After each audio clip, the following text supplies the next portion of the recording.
الصابرين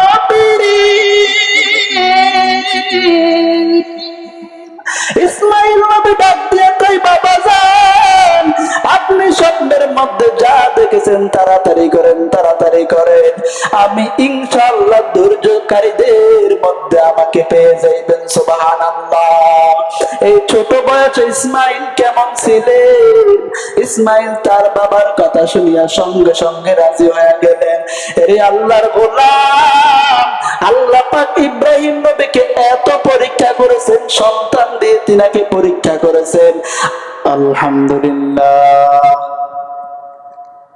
আলহামদুলিল্লাহিল্লাযী জাআলা আশ-শামসা ওয়াল Camara বিহুসবান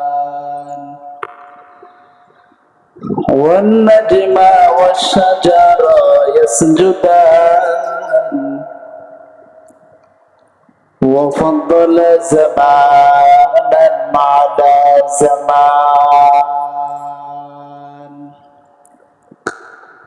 كما فضل مكانا على مكان وإنسانا على إنسان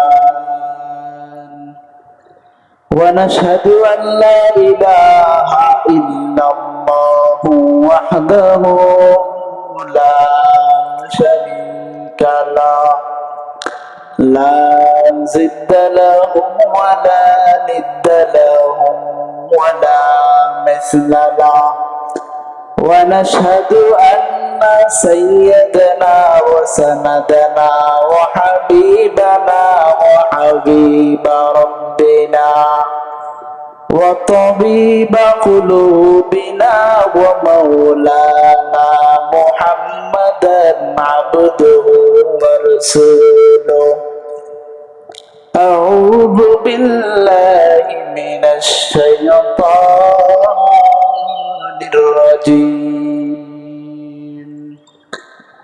بسم الله الرحمن الرحيم واتل عليهم نبأ ابني آدم بالحق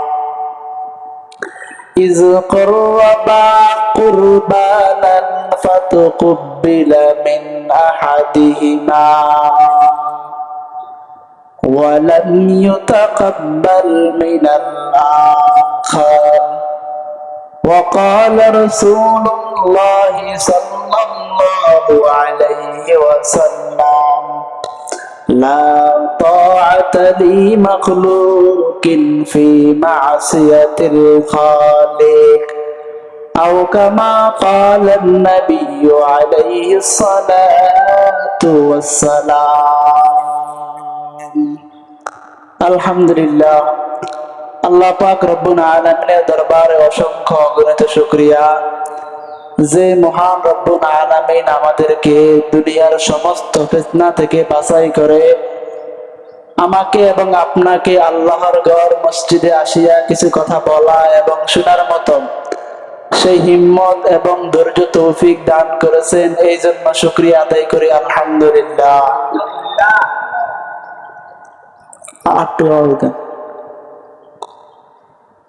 আসলে এখনো অনেক মানুষ মসজিদে আসে নাই, যারা আসতে পারে নাই তাদের কপালটা অনেক খারাপ। কারণ আল্লাহর ঘর মসজিদে চাইলে আসতে পারবে না, আল্লাহ তাআলার কুদরত না থাকলে। এই জন্য তারাই মসজিদে আসতে পারে যারা সৌভাগ্যবান। আমি যেহেতু আজকে একেবারে সময় সংক্ষিপ্ত, আমি আপনাদের সামনে একটি আয়াত তেলাওয়াত করেছি। আল্লাহ তাআলা বলেন, ওয়াতলু আলাইহিম নাবা ইবনাই আদম বিল হক ইয কাররাবা কুরবানান ফাতুকবিলা মিন আহাদিহিমা। এই আয়াতের মধ্যে আলোচনা করব যে কোরবানি কোথায় থেকে আসছে? যেহেতু আমাদের সামনেই কোরবানি, এই জন্য আমাদের এই সম্পর্কে আলোচনা করা বহুত দরকার। এই জন্য সংক্ষিপ্ত আকারে চেষ্টা করব কোরবানির ইতিহাসটা আপনাদেরকে শোনানোর জন্য। মূলত কোরবানি সর্বপ্রথম কোরবানি দিয়েছেন হযরত আদম আলাইহিস সালামের দুই সন্তান হাবিল এবং কাবিল। আল্লাহ পাক তাদের সম্পর্কে কোরআনের মধ্যে বলেন, ইয কাররাবা কুরবানান ফাতুকবিলা মিন আহাদিহিমা। হাবিল এবং কাবিল আল্লাহ তাআলার জন্য কোরবানি দিয়েছেন। আল্লাহ পাক বলে, ইয কাররাবা কুরবানান ফাতুকবিলা মিন আহাদিহিমা। হাবিল এবং কাবিল দুইজন কোরবানি দিয়েছে, আমি আল্লাহ তাআলা শুধু একজনের কোরবানিকে কবুল করলাম। ইতিহাস আপনারা জানেন, এই জন্য আমি ঘটনা বড় করতেছি না। কেন? তার জবাব নিয়ে নেন। তার এক নম্বর জবাব, হাবিল কোরবানি দিয়েছেন আমার আল্লাহ তাআলার জন্য, আল্লাহ তাআলার সন্তুষ্টি অর্জন করার জন্য। তার বিপরীত কাবিল কোরবানি দিয়েছেন, কাবিল কোরবানি দেওয়ার নিয়ত হলো তার সুন্দরী রূপবতী বোনকে পাওয়ার জন্য। এই জন্য কাবিলের কোরবানিকে আল্লাহ তাআলা কবুল করে নাই, বরং ফাতুকুবিলা মিন আহাদিহিমা, আল্লাহ তাআলা একজনের কোরবানিকে কবুল করেছেন। তার মধ্যে পার্থক্য এই জন্য যে কাবিল কোরবানি দিয়েছে তার সুন্দরী রূপবতী বোনকে পাওয়ার জন্য, আর হাবিল কোরবানি দিয়েছে আমার আল্লাহ তাআলাকে পাওয়ার জন্য। সবগুলা নিয়তের উপর ডিফারেন্স। এই জন্য আল্লাহ তাআলার নবীর সাহাবী ওমর রাদিয়াল্লাহু তাআলা আনহু বলেন, قال رسول الله صلى الله عليه وسلم إنما الأعمال بالنيات وإنما لامرئ ما نوى فمن كانت هجرته إلى الله ورسوله ফাহিজরাতুহু ইলাল্লাহি ওয়া রাসূলিহি। নবীর সাহাবী ওমর ডাক দিয়া উম্মতদেরকে বলেন, ও উম্মত মুহাম্মাদিরা, আমার মায়ার নবী বলেছেন, ইন্নামাল আমালু বিন্নিয়াত, দুনিয়ার জমিনে যত কাজ রয়েছে সবগুলো হলো নিয়তের উপর নির্ভর। এই জন্য এখানে বোঝা গেল কাবিল কোরবানি দিয়েছে রূপবতী তার বোনকে পাওয়ার জন্য। এই জন্য আল্লাহ ফালাম ইউতাকাব্বাল মিনাল আখার, এই জন্য আল্লাহ তার কোরবানিকে কবুল করে নাই। অতএব এর দ্বারা বোঝা যায় যে কোরবানি যদি করতে হয় একমাত্র আল্লাহ তাআলার জন্য করা লাগবে। কারণ আল্লাহ তাআলা আয়াতের মধ্যে ডাক দিয়ে বলেন, قل إن صلاتي ونسكي ومحياي ومماتي لله رب العالمين।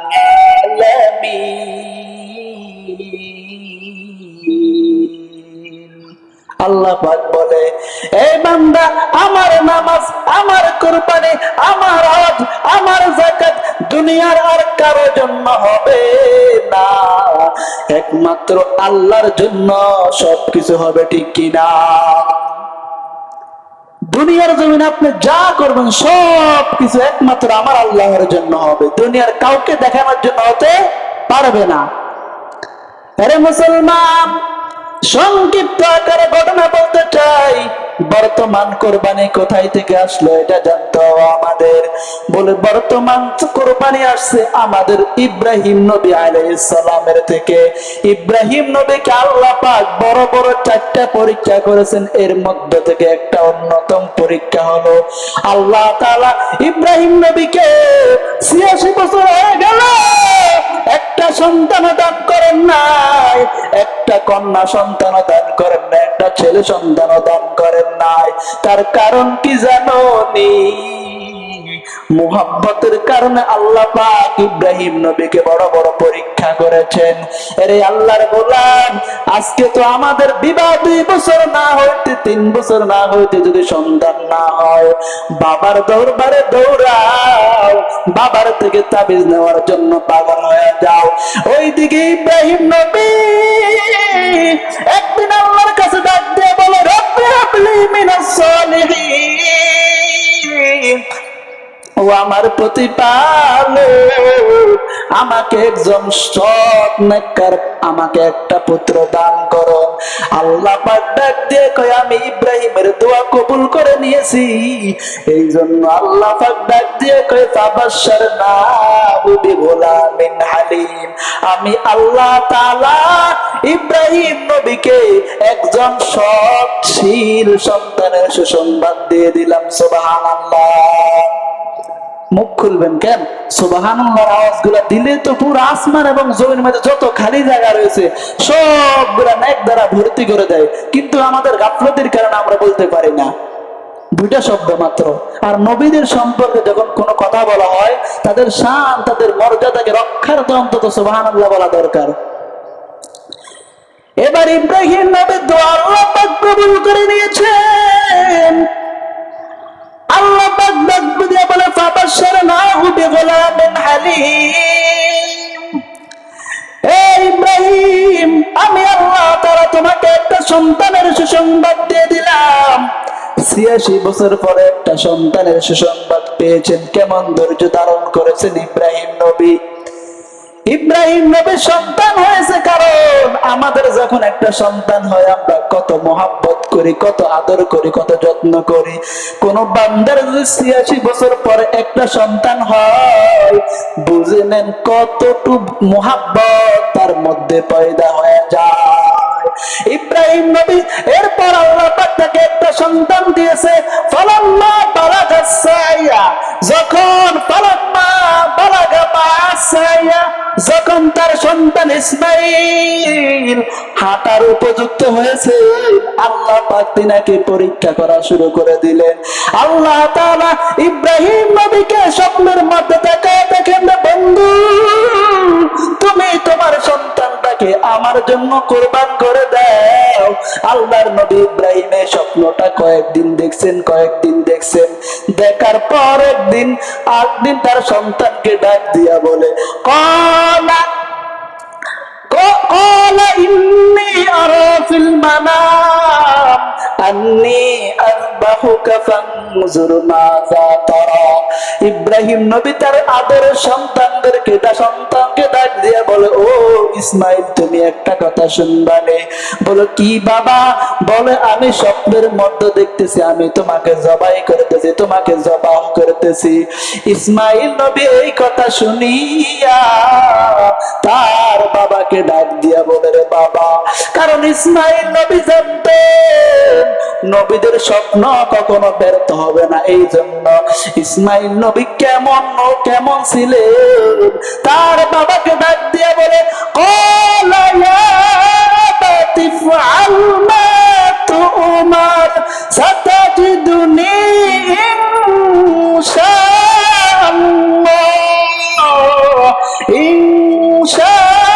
ইনশাআল্লাহু মিনাস সাবিরিন।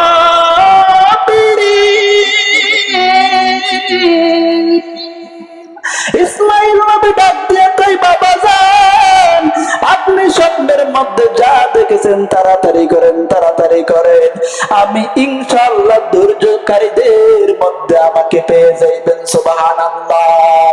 এই ছোট বয়সে ইসমাইল কেমন ছিলেন? ইসমাইল তার বাবার কথা শুনিয়া সঙ্গে সঙ্গে রাজি হয়ে গেলেন। এরে আল্লাহর গোলাম, আল্লাহ পাক ইব্রাহিম নবীকে এত পরীক্ষা করেছেন, সন্তান দিয়ে তিনাকে পরীক্ষা করেছেন। আজকে আল্লাহ পাক আমাদেরকে এত সম্পদ দান করেছেন, এত টাকা দান করেছেন, এত কিছু দান করেছেন। এত কিছু দান করার পরে আমরা মাত্র 10,000 টাকা হইতে পারে 20,000 টাকা দিয়ে কোরবানি করা যায়, কিন্তু আমরা এর মধ্যে গাফলতি শুরু করে দিই। আমার মনে হয় কি, ইব্রাহিম নবীকে তো তার সন্তান দিয়ে পরীক্ষা করেছেন, আমাদেরকে যদি আমাদের সন্তানকে জবাই করার কথা বলতো আমরা কাফের হয়ে যেতাম, তারপরও আমরা, আমার মনে হয় না আমরা সন্তান জবাই করব।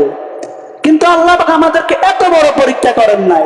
এই জন্য আল্লাহ পাক বলে ওয়ালা নাবলুওয়ান্নাকুম বিশাইইম মিনাল খাউফি ওয়াল জু'i ওয়া নাকসিম মিনাল আমওয়ালি ওয়াল আনফুসি ওয়াস সামারাত ওয়া বাশশিরিস সাবিরিন।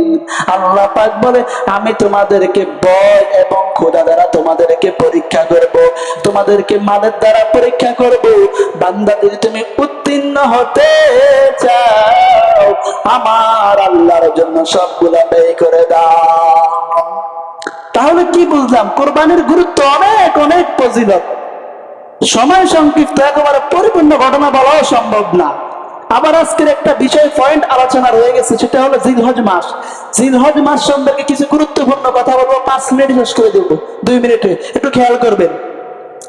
আল্লাহ তাআলা জিলহজ মাস সম্পর্কে বলেন ওয়াল ফাজর ওয়া লায়ালিন আশর ওয়াশ শাফি ওয়াল ওয়াতর। আল্লাহ পাক এই জিলহজ মাসের অনেক গুরুত্ব দিয়েছেন। বলে রোজার পরে যদি কোনো গুরুত্বপূর্ণ আমল থাকে সেটা হলো জিলহজ মাসের প্রথম 10 দিনের আমল। এই জিলহজ মাসের অনেক গুরুত্ব। আল্লাহ পাক ওয়া লায়ালিন আশর দ্বারা এটাই বুঝাইছেন যে জিলহজ মাসের প্রথম 10 দিন সম্পর্কে। বলে কেমন গুরুত্ব? বলে বান্দা তুমি এই মাস আসবে, তাহলে তুমি যদি সওয়াব কামাতে চাও তাহলে তুমি আগে 1 রাকাত তাহাজ্জুদ, 2 রাকাত তাহাজ্জুদ পড়ছো, এখন 4 রাকাত পড়ো। আগে তুমি একদিন রোজা রাখছো, এখন তুমি প্রতিদিন রাখো। আগে তুমি হাঁটতে একবার জিকির করো, এখন তুমি প্রতিদিন করো। কারণ এই মাসটা এমন আমলের মাস, যে মাসে যদি তুমি বান্দা তুমি যদি এই মাস প্রত্যেকটা রাত একটা করে সবকদরের সওয়াব পাওয়া যায়। সুবহানাল্লাহ। প্রত্যেকটা দিনের মধ্যে যদি একটা করে রোজা রাখো তাহলে তুমি 1000 রোজার সওয়াব পাইবা।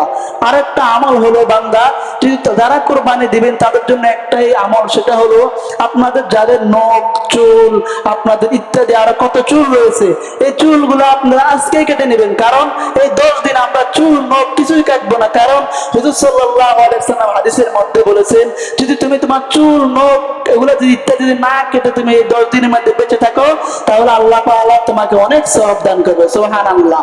এই জন্য আমরা আমল করার চেষ্টা করব। আর বিশেষ করে 9 জিলহজ মাসে আমরা একটা রোজা রাখবো। প্রতিদিন তো আমরা রোজা রাখতে পারবো না, আমি জানি। যারা পারবেন তারা এই 9 দিন টানা রোজা রাখবেন। আর যদি না পারেন, বিশেষ করে 9 জিলহজ মাসে আমরা সবাই রোজা রাখতে পারবো না, একটা কষ্ট করে বা একটা রাখতে পারবো না রোজা। তো আমাদেরকে আল্লাহ তাআলা যে কথাগুলো বলা হয়েছে ওগুলোর উপর আমল করার তৌফিক দান করুক। ওয়া আখির দাওয়ানা আলহামদুলিল্লাহি রাব্বিল আলামিন।